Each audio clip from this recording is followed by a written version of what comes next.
নমস্কার বন্ধুরা, সবাই কেমন আছো? আশা করি সবাই ভালো আছো। আজকে তোমাদের সাথে আমি 36 সাইজের একটি ব্লাউজ শেয়ার করলাম। দাগটা একটু সমান করে দিয়ে দিলাম। তারপরে এটা লম্বা দেব 14.5 ইঞ্চি, দুই পাশে 14.5 ইঞ্চিতে দাগ দিয়ে দিলাম। তারপরে গলার জন্য নিয়ে নেব 6 ইঞ্চি, আর হাতের দিক থেকেও নিয়ে নেব 6 ইঞ্চি। গলার জন্য 1 ইঞ্চি দিয়ে দেব। আর ব্লাউজ 36 ইঞ্চি, 9 ইঞ্চিতে দাগ দিয়ে দিলাম। 2 ইঞ্চি এক্সট্রা।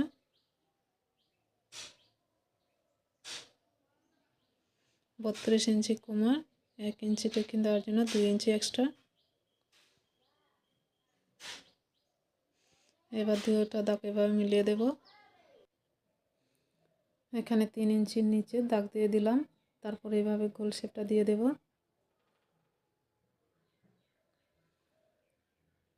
তারপরে পিছনে হুক হবে, তাই এইভাবে আগে দাগটা দিয়ে দিলাম।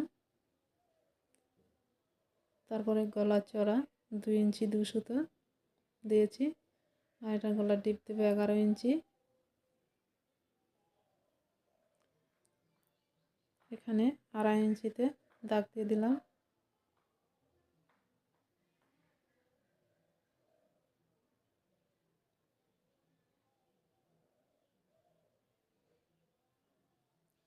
তারপরে গলাটা এভাবে হালকা একটু শেপ দিয়ে দেব, পান শেপের মতো।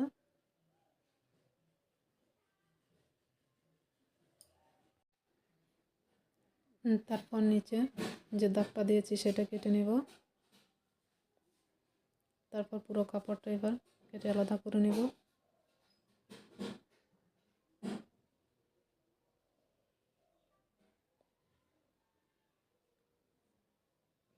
তারপর এখানে পুরো গলাটা এখন কাটবো না, অল্পটুকু রেখে তারপরে কাটবো।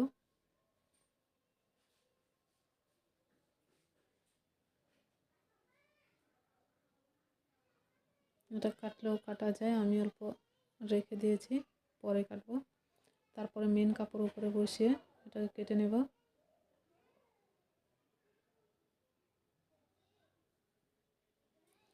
কাটা হয়ে গেল, এবার এটাকে আলাদা করে রেখে দেব। তারপর এবার মেশিনে বসে এটাকে আস্তার আর মেন কাপড়ের সেলাই করে নেব।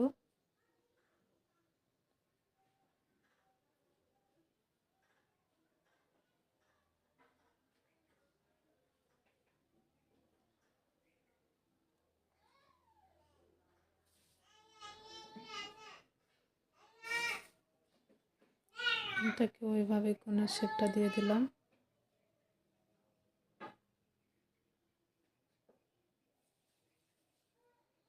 এখানে বটি রেখেছিলাম কারণ কাপড়টা অনেক বড় হওয়াতে শুধু কাপড়টা কুঁচকে যাচ্ছিল। এবার এটাকে আলাদা করে নেব।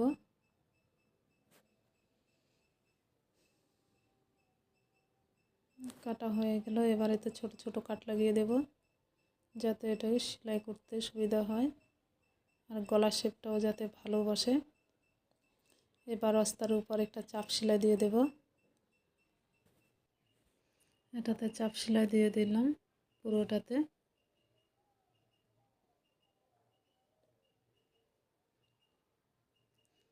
যেখানে গলায় কোণের মতো ভাঁজ আছে সেখানে ভালো করে সেলাইটা দিয়ে দিতে হবে। আমার সেলাই করা হয়ে গেল।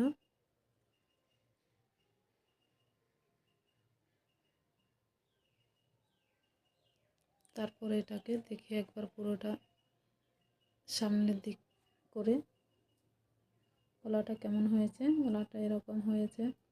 তো এবার উল্টো সাইড থেকে আবার গলায় মেন কাপড় উপরে চাপ সেলাই দিয়ে দেব।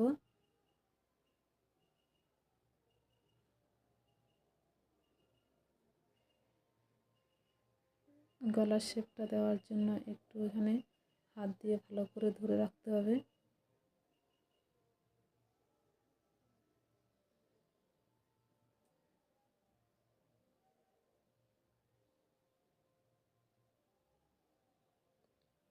গলায় চাপ সেলাই দেওয়াটা হয়ে গেল। এবার চারপাশে সেলাই করে দেব।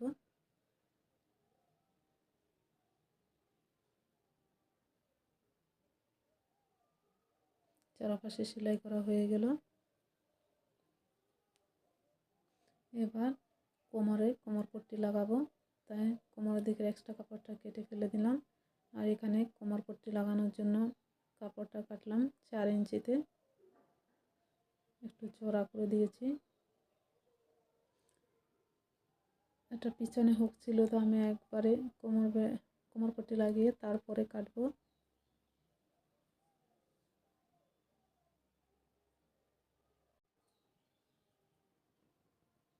এবার আস্তার উপরে আরেকটা চাপ সেলাই দিয়ে দেব।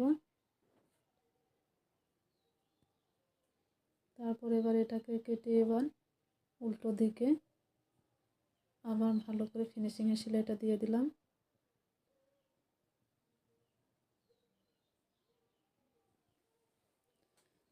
এবার এখানে হুক হবে, তাই এখানে সমান করে টেকিনের মাপটা দিয়ে দেব 4.5, আর উপর দিকেও 4.5, হাফ ইঞ্চি করে দুই পাশে দাগ দিয়ে দেব।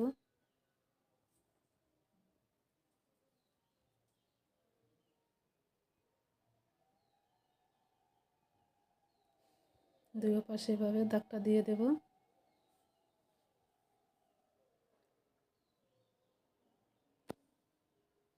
তারপর এটাকে সেলাই করে নেব।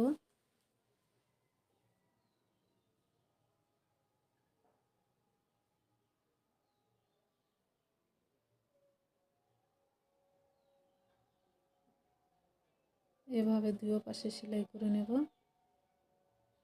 সেলাই করা হয়ে গেল। এবার এখানে একটা সেলাই করে দেব, এখানে কাটবো। এখন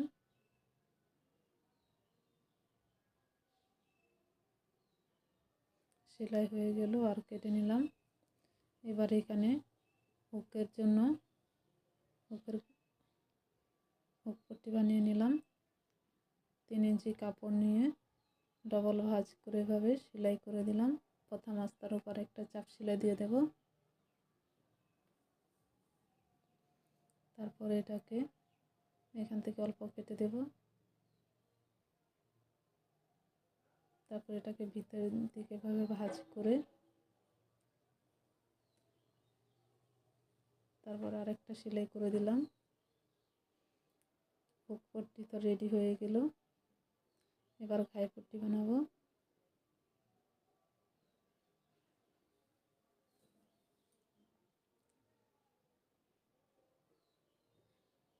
ঘাই পট্টির জন্য প্রথমে অস্তর 4 কোণাভাবে কেটে মেন কাপড়ের সঙ্গে সেলাই করে নিলাম।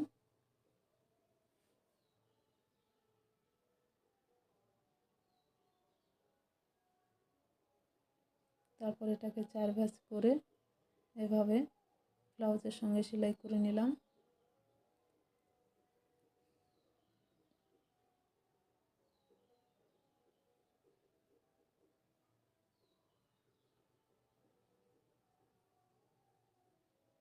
তারপর এটাকে উল্টো দিকে এভাবে ভাঁজ করে তারপর এটাকে সেলাই করে দেব।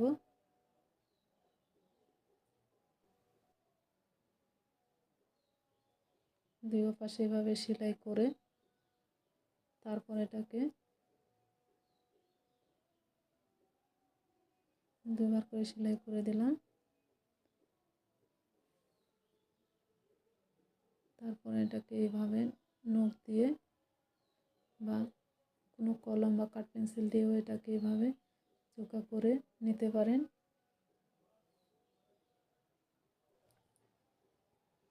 তারপর এটাকে এভাবে ধরে তারপর উপর একটা চাপ সেলাই করে দেব।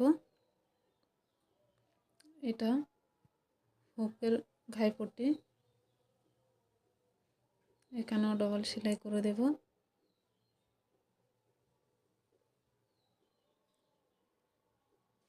ডবল সেলাই হয়ে গেল। তারপর দুইটা মিলিয়ে দেখব সমান হয়েছে কিনা। সমান হয়ে গেছে।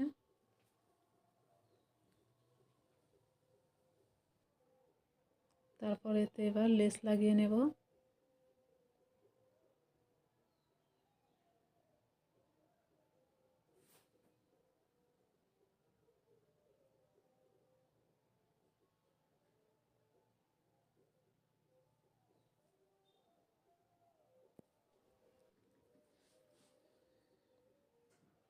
লেসটা লাগিয়ে নিলাম। তারপর এতে ডবল সেলাই দিয়ে দেব।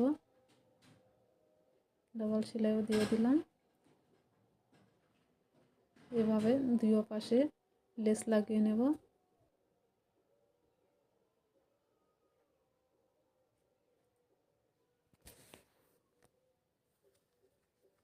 দুই পাশে লেস লাগানো হয়ে গেল।